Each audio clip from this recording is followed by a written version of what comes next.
On today's episode of the Back of the Van podcast, we have American actress Ameenah Kaplan on the show.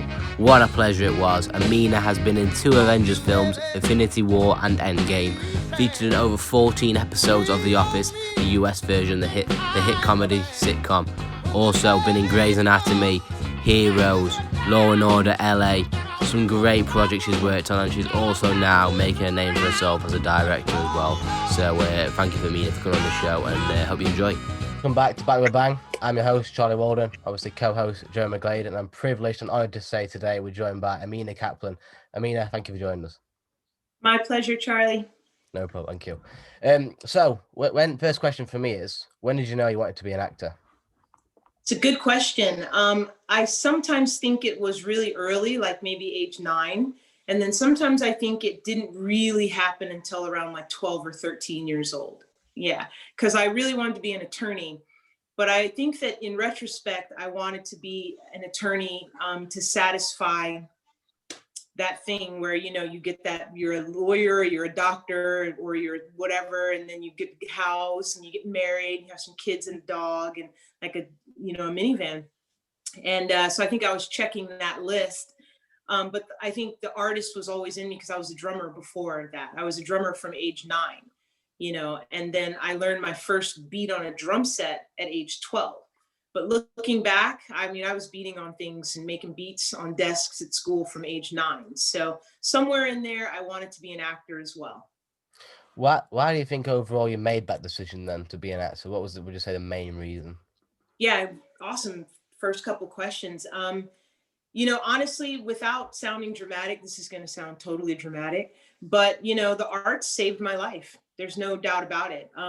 Just to give you a little background, I grew up in Atlanta before Atlanta was cool like Atlanta is now. When I grew up there, I grew up in kind of it was a segregated South, and but we were like a Black family in an all white neighborhood. And I was not having a great time at that school where people were in pursuit of the American dream that I just outlined there, where everyone's going to be successful, and I just was having a difficult go of it there. And wanted to play drums, wanted to dance, wanted to act, and was getting very little support for that. And then one day the Performing Arts High School danced into our auditorium, and I was like, I'm going there. And I just somehow or another, got my mom to agree to sign the paperwork for me to go to Avondale High School for the Performing Arts. And I did it because it was a total necessity in terms of happiness and life fulfillment. And I never looked back. And I'm so glad that I made that shift. And it felt like I was getting in my lane, sinking into it. And just, it was awesome. Like all of the teenage angst didn't go away, of course, but all of the stuff that I'd been worried about fitting in and, being a Black woman and having dark skin and just all the things that were not right in my previous school were suddenly totally fine at a majority Black school, so it was just that was for the performing arts. So the arts saved my life and gave me a life. And so I'm glad it did, What got you into acting? That's a good question. Can I answer that from a musical place? Because I think I'm a drummer first and foremost. And I think it just was in me. And that's kind of what I'm driving at in terms of it was it felt like it was just like a hand in a glove or in the back pocket. It was I always played drums. I just have always beat on things. And so I just think I was an artist, and not to sound, whatever, ivory tower or whatever, but it's I just have always done it. And it's really the only thing that I want to do. And it's the only thing that I really am is an artist. And I think it kind of came to me, or it came with me. I came out of the box with it. Yeah, definitely. Obviously, when you moved to the Performing Arts School, would you say you gained a massive amount of independence? And could you say, was it fair to say you were sort of free as well as those negative things in your sort of neighborhood and town, as you alluded to? Yeah, man, I would say that for sure. So to describe my upbringing, I grew up in an area of Atlanta, but it was adjacent to a little town called Chamblee. And so I went to Chamblee High School. And it was just, you know, there was maybe it was like 2%, 1% Black the time I was there or whatever. And then I went over to this other school and it was 85% Black. And I was introduced to my culture in a way that I had never been before. Now, of course, my family's Black, but when you grow up in your, you know, your home or whatever, it's like that's your culture is in your house. And I just felt like my wings were allowed to spread because the more brown people there were around me, the better. You know, and I learned so much about myself and was able to shed some of the, you know, tropes and things that get put in your head when you grow up in a neighborhood where frankly you don't belong or where they don't want you to belong or you don't fit in or whatever it is. And then you find yourself in this environment where you do fit in. Yeah, I thrived in that environment. Now I will say this, our performing arts high school was an element of a larger school. And it was totally mixed, the performing arts program. And the larger school, I think, was mixed less than the performing arts program was. But I didn't experience discrimination and racism at that school. You know, now I'm not white. And so maybe if I talk through the, you know, experiences of my white friends, maybe they would say something different. But as far as I could tell, the theater was a place where we came together across cultural, racial, sex, you know, gender lines, economic, whatever. And we were there in service of the story. That was my experience going to that high school. And it was awesome. And it was awesome. And it was vastly different from what I had come from. So I definitely blossomed and changed and evolved while I was there, for sure. You mentioned you learned a fair few things about yourself. What sort of things would you say you learned when you was there? Yeah, that's awesome, man. You hit me with it. Let's go in deep. You know, I mean, a couple of like white British guys, whatever. I'm gonna tell you a little bit about what it's like to be a Black woman in America, and it can be hard. It's not always hard, but it can be hard.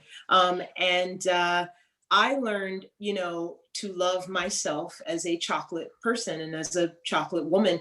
When you, now I'm 46, and so I've been around for a little while. So I do think things are changing because Lupita Nyong'o was on the cover of Vogue, you know, and she's on the cover as a starlet, not as a model, but as a starlet. And it's like, that's amazing. And, you know, and Cicely Tyson, we just lost her. And, you know, so anyway, you know, you grow up seeing not yourself out there and you want to have a career in entertainment and you don't necessarily, you know, think it's possible because there's Cicely and then 20 years later, there's Whoopi and you know what I mean? And it's like, there's very few of us like, but there were so many of us grinding and trying to push the needle forward. And I think that we have, at this point, we have moved the needle.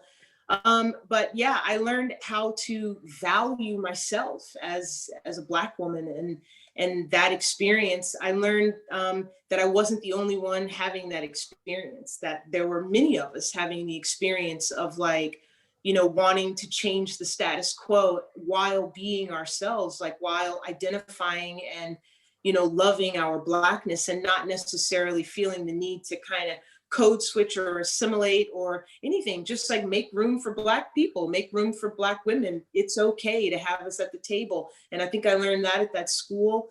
I learned about, you know, that discrimination can come from both sides, you know, and I learned, you know, how to be an actor. And I learned that I was a pain in the ass in school. I was an ass. And, you know, but yeah, I learned a lot about myself, but mostly about my Blackness and like how to be just myself and just comfortable and just proud and yeah, and just proud of being a Black woman. Brilliant. Who would you say who is your inspiration? Ooh, good one. Cicely Tyson, since we're on that, and she just passed away. She was the actress that let me know that a career was possible. Without her, I don't even think I would have, I don't know that I wouldn't have done it, but she was it for me. She is not the only Black actress to have been out there. There have been others that predated her, that were contemporaries of her, you know, But for me, Cicely Tyson was like me. You know, she looked more like me. She was just more like me. And she just was an inspiration to me all the way around. You know, but I'm a big fan of a lot of people, Black, white, whatever, male, female, tall, short, across disciplines. And but to get into this business, she was a huge influence. As a drummer, you know, come on, let's, you know, get in on the drummers. Like, you know, my top 5 are probably Questlove, Bonham, Steve Gadd, you know, and this may shock people, but Gene Krupa. And then I usually leave one blank, I guess, you know, to rotate somebody in, because there's so many good ones. So many, you know. So I'm inspired by a lot of people, a lot of different styles, you know. So huge fan of Moses Pendleton, who is a choreographer who started a dance company called Palavolus, and before that one called Momix, because he was a professional skier who hurt himself and took dance to recuperate, and then started 2 of the best dance companies of all time, like this super physical, kind of physical theater style, which is what I come from in theater. And so, you know, across the board, that's the acting, the music, and the dance. And so, yeah, lots of people inspire me. What was it about Cecilia that, as an actor, that inspired you? What some of the skills and qualities you've seen of her as an actor that you thought, you know what, that's tremendous? Yeah, well, one thing I'll have to say flat out is that I'm not as talented as Cicely Tyson as an actor. I actually think I'm a better director than I am an actor. But she's so giving and present and so real and intentional. And I've never even really thought about it. And she's so beautiful to look at on screen. Like, just, there's something about her that just always made me just be like, wow, you know, watching her on screen, she just always looked amazing and in her skin. So she's a fantastic actor who's very, very in touch with her emotions. And she didn't mind sharing that, because that's very difficult to do, you know, to give like that. Yeah, sorry, go ahead. Oh, sorry. You touched on about directing. Would you say you'd like to do that further on, directing? Oh, yeah. Yeah, currently, Joe, like right now, I'm full-time directing. And so, you know, acting is like never going to be gone, but it's not on the back burner. It's kind of to the side a little bit. And I honestly think I have a longer, more lucrative career as a director. And right now, I'm the resident director for the North American tour of The Lion King. And we're on furlough because of the pandemic. But in the meantime, I've been directing straight through my computer. Like, if you can see my setup, and like, I've just been, you know, directing straight through my computer. So the rehearsal I just came out of is at American University in Washington, D.C. I'm directing a production of Pliant Girls with an all-female cast, and they get on the screen and I'm looking at them in the room, and you direct and you just do it. And, you know, shot a movie, you know, over Zoom, had the cameras in the actors' houses, directed them from here, and they were in Seattle. Directed a music video out in Vegas, and to avoid COVID, you know, I drove to Vegas, and like, it was a very small shoot, just a couple of dancers and me, and a mask, and 6 feet of distance, and a huge theater. And like, so, you know, you direct, you keep plugging away. And so, yeah. I want to stay being a director full time. I think I'm in my lane. I think I'm like, you know, the sky's the limit is how I feel right now. I feel like I'm at the beginning. Yeah. And I feel like the stuff I've done as an actor, I'm so super grateful for it. And I hope that it just springboards me into an awesome directing career. And I just keep, you know, that people know me more as a director, honestly. Yeah. So I was going to bring that in later, but you've done like a lot of producing and directing and stuff. When did you decide that you wanted to get into that and really have a look at that and explore it? When I now I don't know how old you guys are, but you look like maybe late teens, early 20s. 17 I am. Joe's about 40. Yeah. So right around that time. So I went to college at 18 years old, and I went to Tisch School of the Arts at NYU, at New York University. And in Tisch, we had studios. So you had different styles of training. Some studios were musical theater based, playwright based, you know, certain acting styles, Stanislavski, Stella Adler, and then you had this wing called the experimental theater wing. And that's where they dumped my ass when I was like, oh, great. And I didn't know what was going on. And I came away from that program. I did drop out, and I apologize, everyone, but I did drop out to do Stomp when I was 19. But, you know, when I was away from the school, I was able to appreciate everything that they taught me. And one of the main things that they taught right out the gate was that you do not have to be just an employee. You are a creator of art. And it is almost really the way they kind of put it at us. They weren't heavy handed, but you just felt like it was your responsibility to create art and not just participate in art. And so everyone that came out of that program had this creator spirit. And so we were doing it from the time I was 18 years old, directing. I was taking directing classes. I was experimenting with movement and physical theater, and Stomp came along just at the right time, and I was able to kind of move into a professional career. But I owe all of my training still, all of the ideals that I stand behind and that I use, you know, with other people, like whatever, to Tisch, School of the Arts, Experimental Theater Wing, you know, and what I learned there in the short 2 years that I was there, because I didn't finish, but yeah, so that's where I learned it. You mentioned that piece of advice you received. Would you say that's the best piece of advice you received coming up, or was there another one that that stood out to you and thought, you know what, that's some great advice? Yeah, let me see. You know, I can tell you what has happened recently that just came into my mind. So I have a bunch of mentors that I talk to about things, and if things are going wrong or whatever, and I'm trying to figure my life out or whatever. I don't even know if I should say this, but here we are in this moment. I'm going to reword it, and I'll tell you what she said to me. She told me to stand in my power and to be myself and to just be myself. And regardless of what, you know, some person may think of me, provided that I know that I am doing the best that I can, that I'm living my life ethically and empirically. And by that, I mean, my belief system is based on evidence and not faith, you know, and so that I'm standing in empiricism, and that, you know, then it doesn't, if somebody doesn't like me, it doesn't matter. I should be myself. Does that make sense? Yeah, I I totally agree. Yeah. Yeah, definitely. Why do you think that was such a good advice and it stuck with you? Just why would you say that stuck with you? Would you say? Say that again, Charlie. Why do you think that stuck with you so much when you received that advice? Because it came to me at a time when I really needed to hear that. When I was waffling, when I was like, you know, things are tough, la da da. Like, should I bend? What should I do? You know, like, am I in the wrong? Like, I gave this much. Here's my, you know what I mean? And you're really confused. You know, like, what do you do? And I needed to hear that I should trust myself and trust my ethics and trust who I am, and you know, and I just needed to hear it in that moment, you know. Brilliant. Yeah.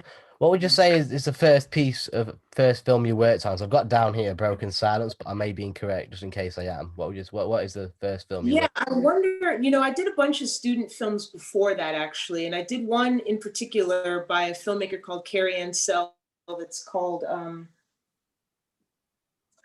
I can't believe I've drawn a blank on it, but I would say I have to give that credit to Carrie and maybe even a couple of projects before that. But Broken Silence was definitely the first sort of feature that I did. And it was an amazing little project that, you know, did well. It's a strange little movie that we went to India and shot for 2 or 3 months, whatever it was. We were in India and Indonesia. And it's just a two-hander, just me and an older Swiss actor called Martin Hubert, who's a great actor. And I was really young. I was like 20, maybe 21 at the time when I went and shot that. But yeah, that was my first feature. And I haven't seen it in a long time. And but it ran for years and years or for a long time in Europe. I say years and years, but I probably mean a couple of years or a few, longer than it should have in French speaking places and German speaking places. So. Where Would you say you were ever nervous, about to go for a role for a movie? Would you say you were ever nervous? Oh yeah, all the time. Yeah, auditioning is not my thing, Not every actor is great at auditioning. Some of us have to warm up into a character, and you learn the character over the course of time, be it, a week or the rehearsal period or whatever it is. And TV works really differently than that. In TV, you really got to come in hot. And that's why types work well in TV, is because if you are already a cop type, you don't have much work to do to get there, Whereas on stage, you can work with an actor for 4 weeks and find the character. So auditioning is nerve-wracking when you have to go in there and hit that character right then and there, like right now. And that's why, you try and do things that, are in your wheelhouse. And it just depends on how big your wheelhouse is. Mine is not huge, but I guess I was good at what I could do. But was I Viola Davis or Cicely Tyson? I don't think so. but yeah, I hope I answered that question, Jeff. How did you sort of learn to overcome that with auditions over the years and as you got more experience and stuff with roles? Yeah, one thing is realizing that my job is to audition, and that I can't worry about getting cast. And so that's their job, is to cast. And so long as I come in the room and I do a good audition, then I had a good day. So to get there, I had to change my audition technique. So I went to acting coaches, and I'm pretty, I guess, stingy with myself in terms of who I'll let open up my soul and, coach you.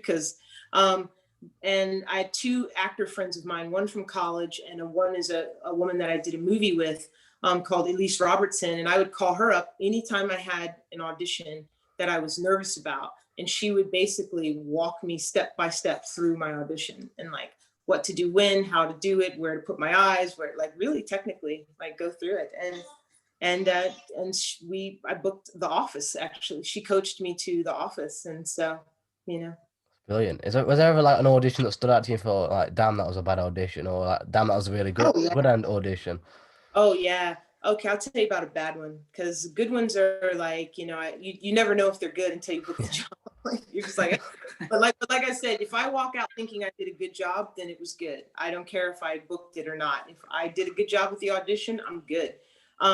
But back when I first got to LA, I showed up to an audition with someone that I was dating at the time, and we were goofing off and having a laugh and having a blast. And I was new to town, and I feel like, I had this opportunity because I wasn't a nobody. I had come from this resume with Stomp to LA. So I was able to get a good agent and get sent on this pretty halfway decent audition, for someone who's new to town. And it was just a co-star, but it happened within just a month or so of me being there. And anyway, so I was goofing off outside. And then my boyfriend and I, we went inside. He came into the room with me, which was mistake number 2. Number 1 was going together. Number 2 was bringing him into the audition room with me. So we just goofed off, and I did not prepare. Because I was like, this is 2 lines. I got this, And I went in there, and they were so stoked to meet me. I was fresh in town. I was young. They were so stoked to meet me, and I blew that audition. I blew it. And I feel really strongly that had I hit that audition, I'd have booked that part. And who knows how much more I would have worked had I come into LA and hit like that. Instead, it took me another few years to kind of live that down in my psyche, because I walked out of there going, what the fuck? How could you do that? How could you let that happen? And so I lived with that for a year or whatever it was, 6 months or whatever. and it took me probably another year or so to get anything else. And I just was like, yo, you can't mess around. This is work. This is Cutthroat real. business, isn't it? It's professional, yeah. And I still remember that. How did you get past that mentally?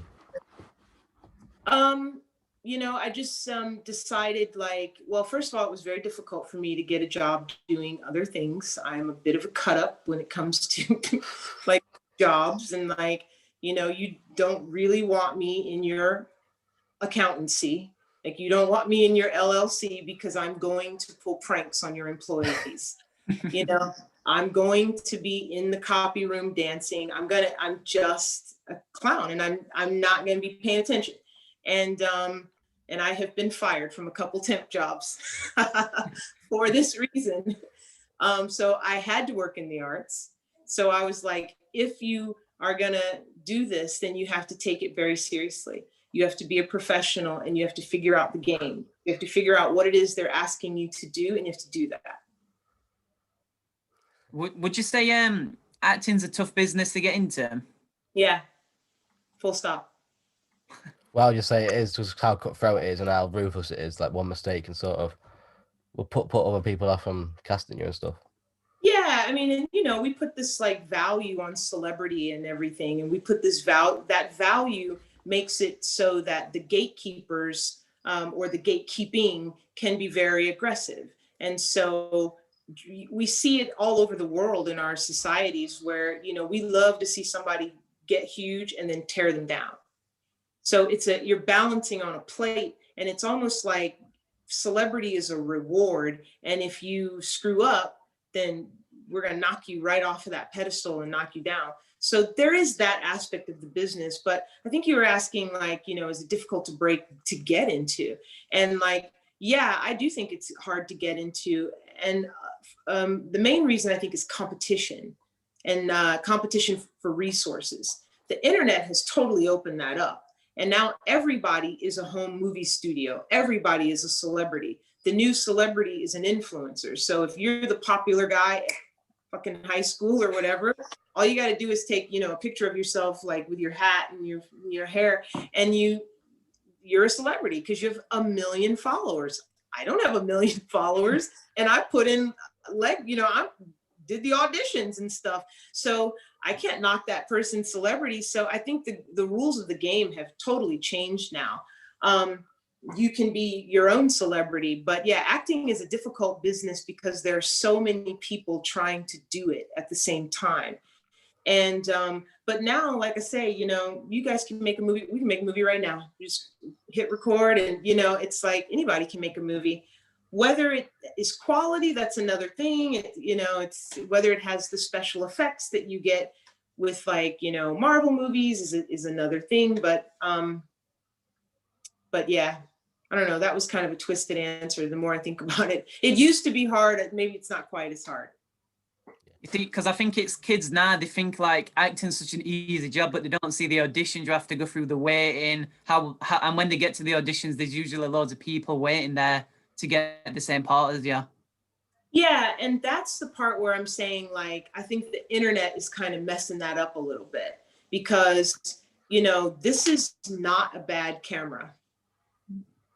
And now they're doing the W, you got the 2 and the thing, and this is like a 10X, This is like me protesting having to get this big old camera. So I just got the cheapest one I could get. I was like, I don't want to get a new camera, or a phone. But anyway, you can take that iPhone 12 and shoot a movie, and it'll look really good, So you don't need some producer in Hollywood telling you that you can't be in the movie. You have a movie, studio in your pocket. So I think acting is a hard profession or a hard craft to do.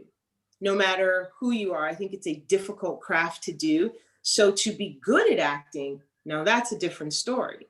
So go ahead and make your movie, but are your pictures going to look as good as like Spielberg's cinematographer, or as Christopher Nolan's cinematographer, or as Frederick Bond? He's an actual cinematographer instead of me naming the directors. But like, you know what I'm saying? So it's like, I really don't think I think the game has changed. I wouldn't say the playing field is level because their tools are way better, and their experience is way better. And frankly, talent matters. Definitely. With sort of roles when you audition and stuff, and obviously a lot of actors will obviously be auditioning as well. How do you sort of stand out from the bunch? Yeah, being myself. I think this is a unicorn all in and of itself. Like, this is a strange combination of human. And if I were to try and put myself into any one of the boxes that they have for women in my country, then I would be wearing such a costume every day that I would probably wouldn't recognize myself. And so the best weapon, advice, tool, whatever I had when I was out in LA was to just be myself. And I had short hair when I went out there. And then I grew my hair into dreadlocks, like long locks down to here. And first people were like, you can't have locks and be an actor. I worked more with my locks than I did with my short hair. Because with my short hair, they didn't see me as anything really, you know. But as soon as I had my locks, it felt like I was telling them who I was. Yeah. And now that I'm directing, I was like, I couldn't wait. I was like, How impressive sort of is it, like going off script and sort of improvising like during auditions and stuff? How much does it impress directors, casters, writers, producers, sort of thing? yeah, they don't do it so much. It's there, you know. I'm happy to say that Hollywood has returned to being a writer's town. I don't know, actually, I don't know if it ever was a writer's town. Theater is a writer's market. Like, Hollywood had a reputation for kicking writers off the set and, you know, banning writers from the set, or taking scripts of writers, and then by the time it got to print, it was like the director wrote it, the director and the actors, because they changed everything in it, you know. And that's how writers used to be treated. And about 15 years ago, maybe 16 years ago, the writers went on strike at the same time that the actors did. And we lost our strike. But the writers won. And what came out of that win was what you see now, which is amazing American television that is diversified, that has multiple platforms, where the writers are killing it.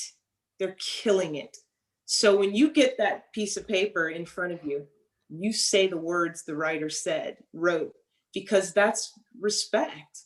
Because most of them are brilliant. And most writers in general are brilliant. You know, if they sit down and record the human experience like that, you know, it's like they deserve to have their words said, you know. And so I don't ad lib unless it says ad lib. I think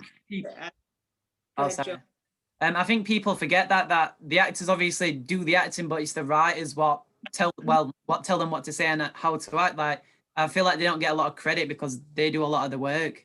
They used to not. You're right. That's what I'm saying. You know, they used to literally be banned from a set where they wrote it, you know. And I'll tell you a little Hollywood story here. Take 2 minutes, I'll tell you. Is what happened was the original Hulk, the one that starred Ed Norton, the one that, I guess it was not that great. I don't know. I thought it was good. I like Ed Norton, but like, apparently other people didn't think it was good. But when the final cut ran, I think like 3 or 4 writers were mentioned, but there were like 20 writers on that movie. It was something like 13 writers, a bunch of guys that wrote on that movie. And one of those writers was like, wait a second, there's something in that plot that I wrote. And it was something deep, like the connection, you know, Bruce Banner does this because of his relationship to his father. And that writer knew that that was his, and he didn't get credit, and he sued. And that's the first time that has happened. And those guys won that lawsuit because it was happening right at the time the writers were on strike. Like, all this stuff was happening and writers were getting more powerful. David Wise was writing. He's the guy that did The Wire and did The Corner before that. And if you don't know those are like serial episodic, like short episodic. So it'd be like, this is going to go on for 3 episodes. This is going to go on for 10 episodes. He started that. And like, So he was cranking around that time. So writers were just like rising to the top. Anyway, so it was the Hulk movie that did it, and they sued and they won. And so yeah, Hollywood finally respects writers, and they rule the day, and they should. Definitely. How important is it, do you think, for actual directors and writers, just for the quality of the show and the movie, to work together on set? Say this first part one more time. How important do you feel it is for writers and directors to work together for the Yeah. quality of a movie or a TV show? I think it's critical. I think it's critical. I think just first of all, like if the director isn't the writer, then you owe respect to the person who's passing you the thing so you can pass it on to the cast and crew or whatever. And you that relationship has to be respectful and symbiotic. And you really are like, you have to sort of say, hey, do you trust me to take what you wrote from your heart and turn it into my vision? And then so there's a pact there that you're making with the writer. And so I personally think it's very important. That relationship is very important. If you could pinpoint it, what would you say the pivotal point in your career when things started to turn? There have been few of them, and I think like you guys are like gonna get that. Like right now, you're about to hit this major shift. Do you know what I mean? When you guys leave school, but there are a few of them, And the first one was when I went to that performing arts high school. That was huge, huge. The second one was when I left school to do Stomp. That was huge. The third one was when I left New York to go to LA to pursue film and TV. Then it was, so there are many of them as you go down the road. In my career, a big one was when I grew my locks out, and that was a huge shift. And when I started booking work, like right at that time, so I don't remember what the year was, but right around the same time, I was saying, okay, I think I want to be a director. Like right as I started booking work, I was like, yeah, I think I want to jump out of this and be a director and go make a lot less money in theater. And so I was shifting again. And so the hardest career shift I ever had was leaving acting for directing. And it was because I was leaving a lucrative TV market for a potentially lucrative theater market, but I had to start at the bottom. And because I was coming from LA. And so that was really hard. But after about a year or so, I started getting some directing work. I was an assistant. I was, helping out, watching, whatever. And then I directed something. I directed a reading, and then I grabbed that direct. I directed this play, and then I directed that play, and then, and then Disney called. And if Disney calls, you come. You mentioned like LA and stuff. Where are some of the areas you would say are best to be in if you want to be successful in film and TV? Yeah, so if you're crazy like me, you'll live in Hollywood because then you're central and you can get around the town really easy. But if you're smart and you want to last and you want to live in LA, then you'll live way outside of the city. You'll live way outside of the city and drive in, or you'll live like in one of the neighborhoods where you go and there's houses and, and the traffic goes away and like that. But yeah, I lived in dead center Hollywood pretty much for the whole time I was there, which was, just shy of 20 years, something. And it was like, yeah, I mean, I was just in the thick of it the whole time. So yeah, it's crazy. Talk to me about auditioning for Law and Order LA and how you felt when you got that role. For Law and Order, that was cool. That was really cool. Let's see. I don't remember the audition too much, but I remember having fun on set, and I remember thinking I stood a good chance of getting invited back on that show because I really hit it off with everyone and like just had laughs and just good time. And that show got canceled. Oh, and wow. Yeah, but yeah, that one I really enjoyed that, and I just had a little thing to do. But like I said, that's one of those, if they need you again, they'll keep calling you. And I felt like that was happening, but then of course the show got canceled. So, How did the Office audition come about? Yeah, it came about just through my agent. They were looking for a love interest for Craig Robinson. So that's how I got the audition. And I love that casting director in that office because I really think that Allison wants and pays attention to the other guy. You know, and it's so easy to cast everything the same, but I really like the way she casts The Office. And so, you know, they opened the doors for a girl like me. And I'm a musician, like I was saying, I'm a drummer. So I was playing in bands and stuff in LA, and I was in a band with a bunch of actors. And Craig Robinson used to come to our shows. And Okay. I don't think I knew that at the time because I'm a bit, you know, I'll play drums and then like go home. So I'm not like partying out. I just came to play, you know, and then I'll go home. So he was friends with some of my bandmates. And when I went to the audition, I had to get the first audition, get past that. When I went to the callback, apparently Craig was on the other side of the window, you know, and maybe we read together. I don't remember, but I know that he had a lot to do with me getting hired. It was about our chemistry together, and he had a lot to do with it. So. What is it like? Because I love Craig Robson, obviously, on The Office and Brooklyn Nine-Nine. So could you tell us a bit what he's like? Is he is like what he's on shows and everything? Yeah, you know, he really is. He really is that funny and that talented and that sort of gregarious. But I think he's also serious, and I think he's professional, and I think he's smart.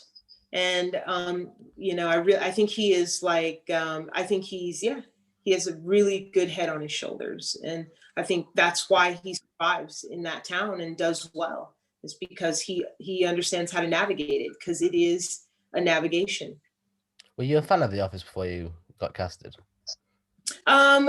Truth, I not I mean I hadn't really seen it too much, but I was a fan of Ricky Gervais, and so I knew about that, and I also knew how the show was cast, and so I knew about that. I knew Craig was on it, and like I knew that Kate Flannery was on it, who was I knew her from theater before. We were, you know, ran in the same theater circles, and so I knew lots of good things about it. But in truth, I didn't get the full weight and magnitude of just how awesome a project it was until I got on it. And then I was like, wow, this is a real privilege, and I do not want to screw this up. And they graciously had me come back for a couple of seasons. And so, yeah, but I'm a fan now, that's for sure. And I'm certainly a fan of all the actors that are on it. And again, a fan of the casting people, big time. And the directors and the writers, and like that show was good. And I'm still good friends with people that I worked with on the show. So. What was it like, the shooting days and stuff? Sorry, Joe. It's all right. Shooting days, yeah, they, you know, honestly, because of the way the office is set up, it was kind of a 9 to 5. So we had a beautiful shooting schedule. It was easy breezy. You go in the morning and you were done by 5. And because of where our studio was located, or the studio was located, you were always moving in the opposite direction of LA traffic. I can see why they enjoyed themselves so much on that show. Is like, there's like do and like getting more and more successful, and like there's no traffic, and like, you know, it was a great gig. Yeah. You said you were a fan of the Ricky Gervais. Did you watch the English Office before you went onto that one? Yeah, now I had seen a few episodes of that show, and so yeah, I was familiar with the format and everything. But yeah, I just think he's really smart, and you know, very insightful and courageous, and like I'm glad that he's there. Definitely. Are you surprised it's resurfaced now? It's sort of coming back to light now. Everyone's sort of rewatching it again at this period. Mm-hmm. Yeah, it's great. You know, I'm loving it. You know, it's like I love that relationship with the audience. I'm a theater person, you know, I went back to the theater for that. The fact that I managed to get some like G-list celebrity to where it's like, you know, I'm like, you know, not totally famous, but I'm famous enough to sit down with Joe and Charlie and have an interview and have some fun. It's awesome, because that's what we do. And I'm grateful for it, you know, and I'm grateful to be appreciated, because I appreciate y'all, and y'all keep me fed, frankly. You know, I'm a servant. I believe I'm a servant of the audience, And if without you guys, like, what do I have? It's kind of like a director without the writer, unless the director is a writer, in which case you still have a writer. But like, yeah, we need each other. And so I'm grateful. And yeah, I totally need you guys. And I'm happy to be here and happy to share myself. That's what we do. I'm in the performing arts. We Yeah. appreciate it. Just to quickly go back to your directing before move on to sort of Avengers sort of Yeah. stuff. What would you say are some of the key skills you need to be a good director? Yeah. Directing is 50% psychology. Like, I just think directing is 50% psychology. And I learned that the hard way, because I used to think that directing was about just telling the story and making the show awesome, and that you have to leave your feelings and all that stuff at the door. But the actors will let you know very, very quickly that that is not how you direct. And so I got those lessons early in my career, and but it's always tricky still. So psychology is a big part of it, because you have to lead a team, and you want them to trust you, but you want them to trust your vision almost more than you, because you're going to be gone and they're going to be performing it or whatever.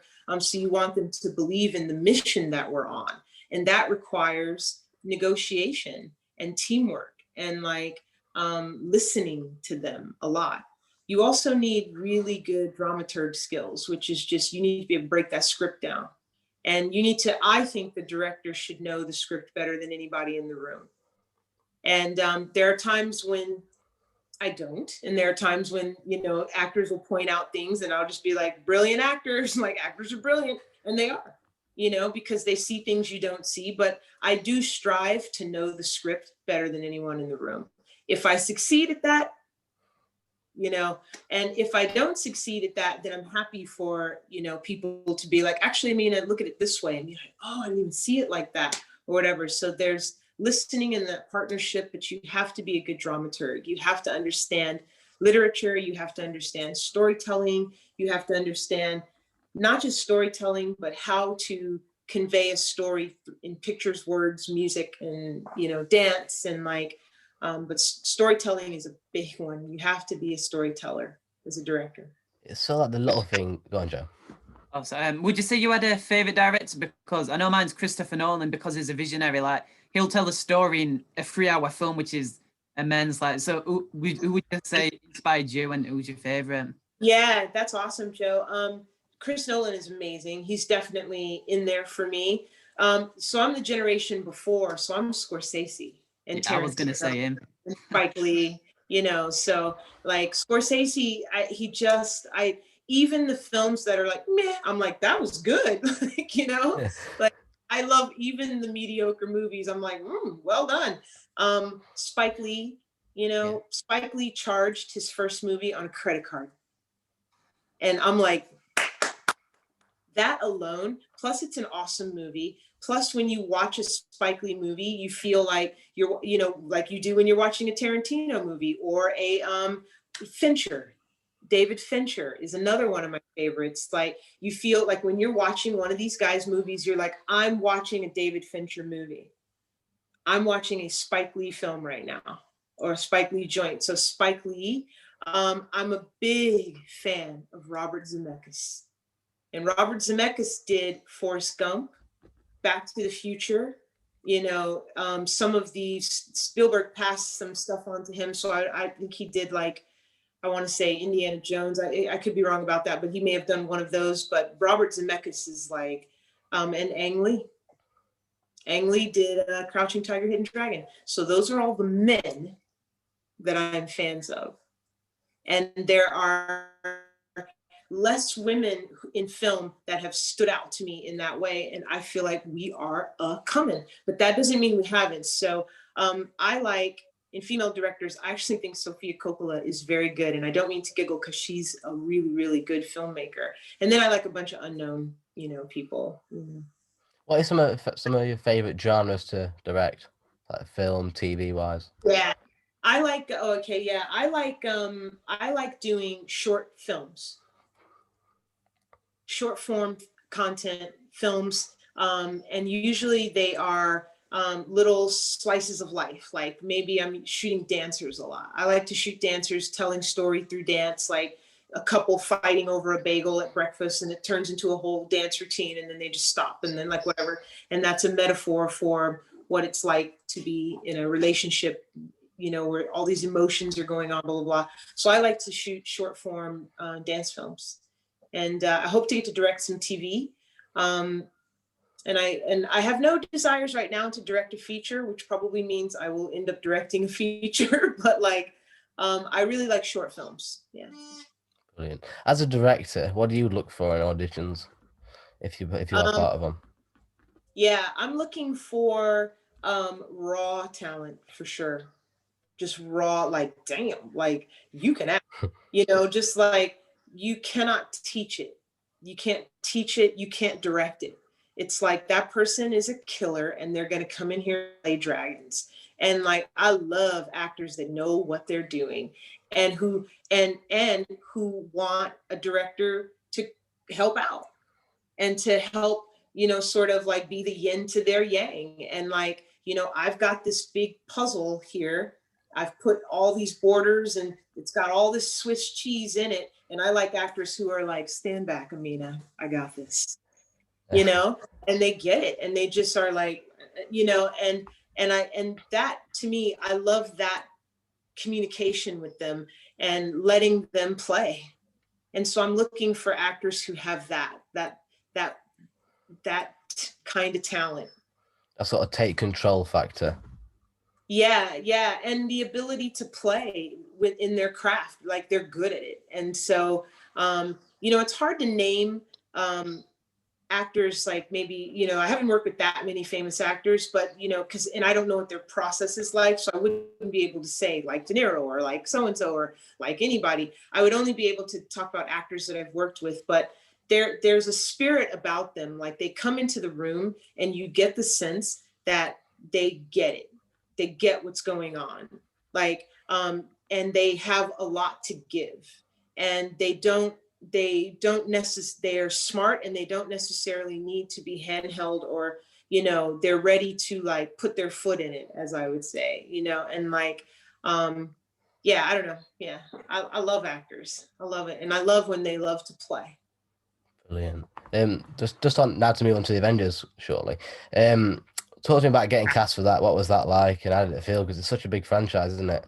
Yeah, you know, honestly, it felt great, guys. It's like, you know, who didn't want to be in a superhero movie? You know, we all did. We all do. You know, and by the time it came around, I gotta say, and I don't think I've ever said this publicly, but I'll say it. Maybe I have, but like, you know, I was like 40 when I was auditioning for that stuff, and I'd been doing martial arts for 20 years before that, and it was like, you know, I was like, where was this 20 years ago when I was 20? And like my leg could still kick up to here and my hamstrings still worked and my elbow still worked and my toe worked. And where was this when all the parts worked?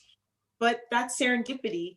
And I was doing a play, I forget, Spring Awakening. And that group of people that was doing that play turned out to be awesome. And they turned into the casting directors for all the Marvel stuff. And the producers of that and the casting people in that went on and they worked for Molly Finn Casting, who does the Marvel movies. So I knew these people from the theater. And I feel like they were being very generous and they sent me a bunch of stuff over these years that Marvel has been doing it. And you know, I got close on a Black Panther thing and I was like, and you know, and I put my, you know, grabbed my bow staff, hadn't done bow staff in years, but I was like, oh my God, like, you know, did a bow staff routine for him and like did all this different stuff. And then finally Gamora's mother came down the line and it was like, you know, because it was like, you know, it was a small thing. I had one toe already out of Hollywood. I was already directing. I was already, you know, living in Atlanta, you know, going into directing. And I got lucky because Pinewood Studios and all of Marvel shot in Atlanta. And so, and I knew the casting directors. So I just owe them all of that. I really feel like they are generous and that they look out for people and that they come back and they find you if they think you have talent. And I feel like they were always very kind to me. So I owe that to Seraphin Casting, basically, and my friendship with them. And yeah, and I had a blast doing it. It was awesome doing it. So. What was your reaction to being in a Marvel film? Like, was you a massive fan of the Marvel movies? And was it like just a huge like finger? Like, I don't even know.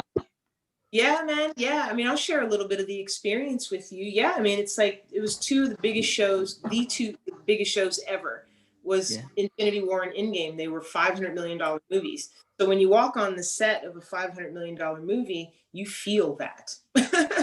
And you feel it in every way, from bumping into Chadwick on the way out of, I'm going into a fitting and he's coming out of a fitting, and you're just like, oh my God, that's Black Panther. And you're all like, hello, you know, like trying to be cool with it, you know, like I'm an actor as well. Hello. But meanwhile, on the inside, you're like, oh my God, he's so cute and he's so nice. And, you know, but like everything from that to the high security of getting into the studio, you know, like you sign your life away. You know, you sign it when you come in the gate. You sign it when you walk in the building. You sign it when you walk in the put the clothes on. You sign it when you take the clothes off. You sign it on your way out, you know, and it's all about non-disclosure and keeping it to yourself, basically. And so there's that. Then there's the job you have to do, which is play this character well on screen and make it look good and believable and do a good job. And so it's a lot, and it's really fun. And the Russo brothers, or who directed the films that I was in, are very good at making something that big feel intimate and not scary. And so I felt very comfortable on set, and like, you know, had the makeup done. It was really fun getting that done, and the guys were great. And the Russo brothers hired really good people. So yeah, there's a reason why those films are such a big success. It starts at the top, really. And those guys, and I'm sure they had good producers or whatever, and they'd be able to speak to that. But from what I experienced, those guys ran a very, very good ship. Would you say that's like the best experience you've had on a set with the No question, no question. Like, how could it not be?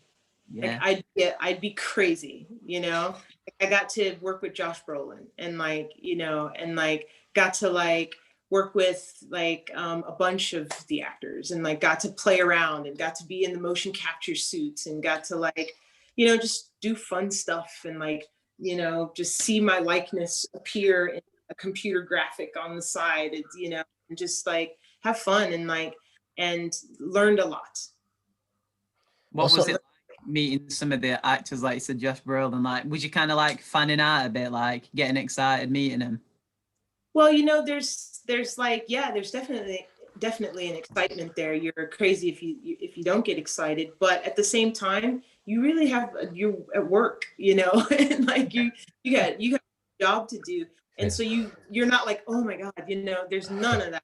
In fact, I think that's partly why they used me, because you know, I was working at, you know, and it was just, we were just gonna do a scene together, and like I wasn't gonna fangirl out on him or anything like that, and I didn't. And you know, and we had a great few days together, or however long it was, like a couple days, but like yeah, it was like you just work with your colleagues, and you hope that you are treated as a colleague, and you treat them with respect as a colleague. Definitely. What a great way to end it as well, the Avengers overall, like Endgame and stuff. What a great way to end it, wasn't it? Amazing stories. Amazing. Yeah. It was pretty killer. And you know, I'm like, I got my toe in there, my name's in the credits, and so like I can die happy. You're set in stone of one of the biggest, well, the biggest movie ever now. Yeah. It's amazing. So I'm happy, you know, about the success. I have nothing to do with the success of it. I'm such a small part of it, but my name's in the credits, and so I'm happy about that. Do you think Tony Stark ever returns? Just a quick question, or Captain America, one of the two. Say that one more time, Charlie. Do you think Tony Stark or Captain America ever return as a fan? Oh goodness gracious, I have no idea. I have no idea. I know they're making a new God of War video game. That's about all I know. Like, I don't know what. Yeah, this would be my boyfriend. He would probably be able to answer this better than me. You know, I'm like, I read comic books and listen to podcasts. I'm like a science nerd. Like I've seen all the movies, but I usually watch them and I'm just like, okay, now what? Like, and so I have to watch them many times before I know what's going on. So I'm blissfully behind in like exactly what happened. Just quickly, who's your favorite superhero then? If you like a science. Wonder Woman. Come on, Joe. Wonder Woman. Yeah, I love Wonder Woman. Wonder Woman. And I love me some Gal Gadot. Don't get me wrong, but I am old school Linda Carter. Yeah. Wonder Woman from back in the day, Linda Carter. So Wonder Woman, that's my favorite superhero. What's your favorite superhero movie apart from obviously the Endgame and Infinity War? You featured? Or yeah, I really like that. But I like Captain America: Winter Soldier. That's the one I like. Yeah, that was brilliant. I prefer Civil War Captain America. That's my favorite one. Yeah, I like that freaking Winter Soldier. That's the one that dropped me in. That's because I was, they were good, and I like the Iron Man ones too. Because Robert Downey Jr. Come on, it's like that team that's making the Iron Man. It's like you can't go wrong. But yeah, that Winter Soldier, like when I did a film festival, or a film that I made was in a film festival at the same time where they did a snippet screening of Winter Soldier. And like my poor little movie was there, and thankfully it was not being shown anywhere near the same time, because this is how they introduced it. So they were like, so a couple of my buddies and we got together this summer and we made a movie. And then they hit play on this thing and they showed the sequence wherever they're on that freeway and they're flying over the freeway and and the door flies off the car and they're all sliding on the car door and flipping over the just like it was so incredible. It made me see that movie. I was like, I'm seeing that.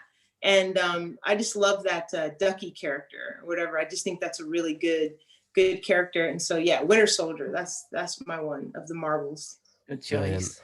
What advice, here's a question, what advice would you give to a younger you looking to get into acting? Yeah, be yourself sooner. Well, I just say that is so important, obviously, coming up. Yeah, it's just you're not doing anybody any good by not living to your fullest potential and just like, going for it fully to the hilt, so. But a couple of final ones from me. Obviously, you're a musician fan, you're a musician yourself and stuff. Who are some of your favorite musicians today? Out right now? Okay. I like Jacob Collier from your neck of the woods. What's his name? Is that his name? Jacob Collier? Yeah. Yeah, I think Jake or Jacob, one of the two. Yeah. I like that guy. I like Tank and the Bangas from New Orleans over here. It's a band that I just got into. Who have I been listening to? Well, Missy Elliott is always in rotation. But just like, cause she's still popping. So just recently I've been listening to Beyonce.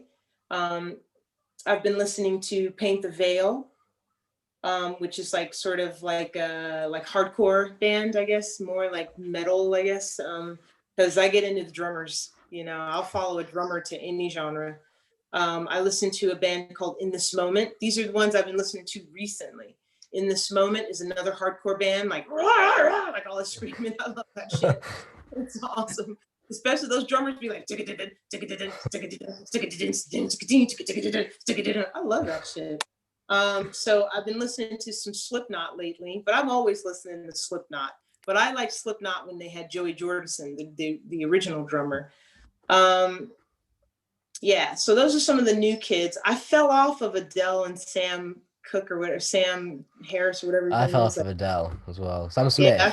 Yeah, Adele's like nowhere now. I fell off of Adele, but her 19 and 21, those albums were bomb. Skyfall. I love that song.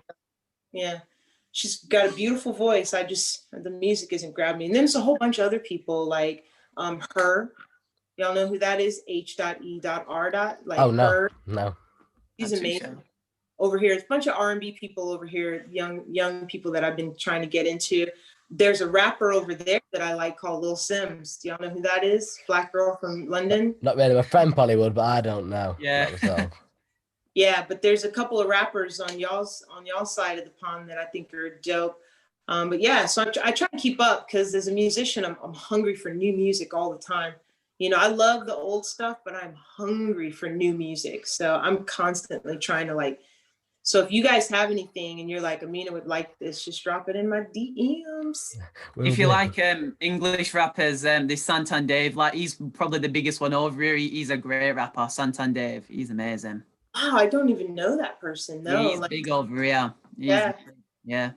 So I'm sure I would. You know, I get into a lot of different groups and vibes and stuff. Do you guys know of a rap band called The Streets?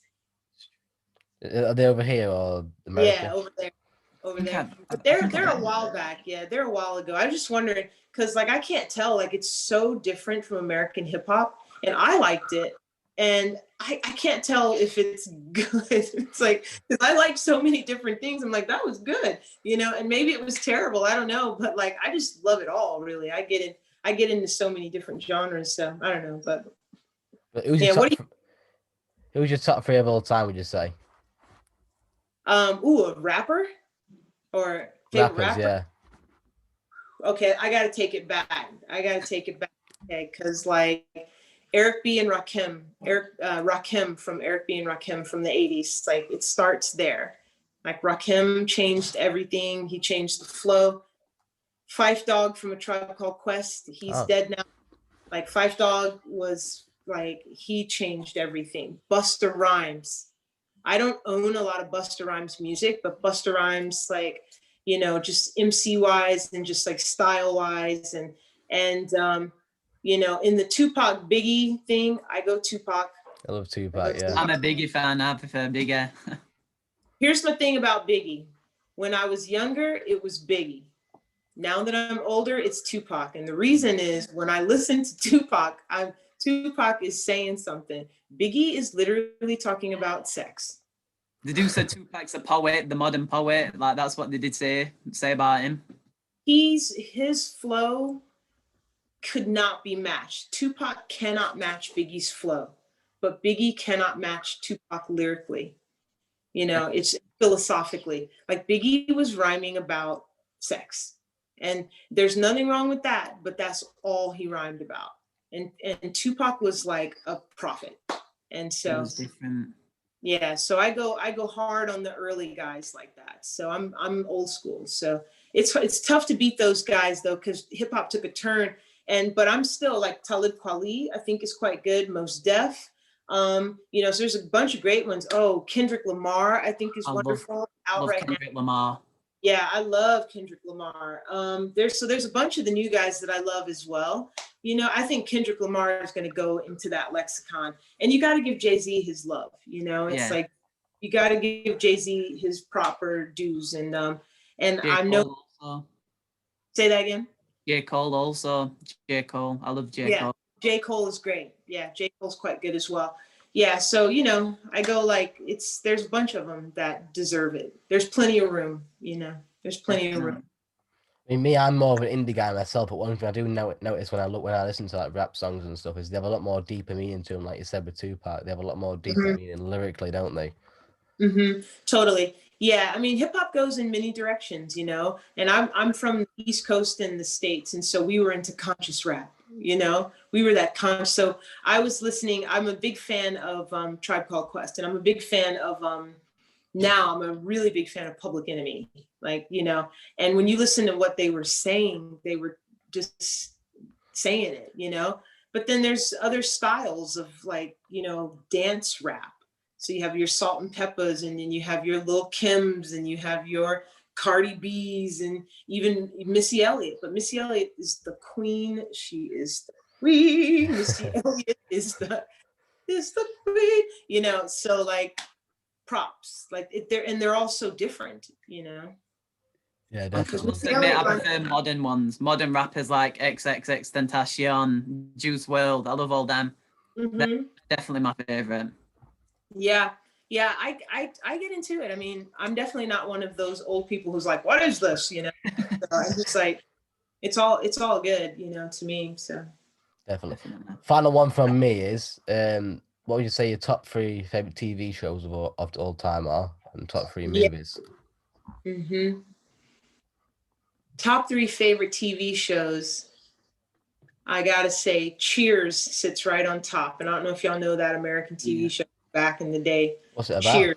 I It know was about a bar called Cheers where everybody knows your name, and it was like a baseball player who, this is how he retired. He bought this bar, and it was just a bunch of characters in this bar, like the Oh, wow. mailman and like the fat guy that sat at the end of the bar, drank pint after pint, and the rude waitress, and the woman who was like, I'm really an actor, and like whatever, and you know, and was working there for 10 years, and like just all these characters. And Cheers was on for like 11 seasons or some shit when I was a kid, and I love that show. You know, we're talking about sitcoms or just TV shows in general. In Let me general, see. yeah. To branch it out, you know, but I watched a lot of sitcoms. I haven't watched TV in a really long time, you know, and so my shows are kind of old. You know, I don't even want to say this show because Cosby just really put his foot in it. And but coming up, the Cosby Show, it was like, you know, the Cosby Show was amazing. It was life changing. You know, it was amazing. Favorite movies though. All right, I always do that top 5 and you leave one open because you never know. So there's a Chinese film called Farewell My Concubine that is ridiculous. There's a Ang Lee's Crouching Tiger, Hidden Dragon is ridiculous. Yeah. James Cameron's Terminator 2 is ridiculous. Yes. Classic. Yeah. Yeah. So you see where my interests are. I'm a bit of a tomboy. And like, you know, and I'll put Tarantino's Jackie Brown in there because I love Tarantino, and if I put him in there, then that kind of gives you an idea. I love all that kind of stuff, and like, yeah. Brilliant choices. Joe, have you anything else to add or ask? I was just going to ask the movies, but she's asked it herself. Brilliant. Well, I Yeah. mean, it's been an absolute pleasure. Is there anything you'd like to add? Yeah, you guys are great. And this seems like a really cool project that you have, and I'm stoked for you, and I'm glad to be a part of your lexicon. So thank you for having me. It's been real fun chatting to both of you. No problem. It's been an Thank absolute you. honor. We've had such a blast. Thank you for coming on. We Yeah. appreciate it. Thank you very much.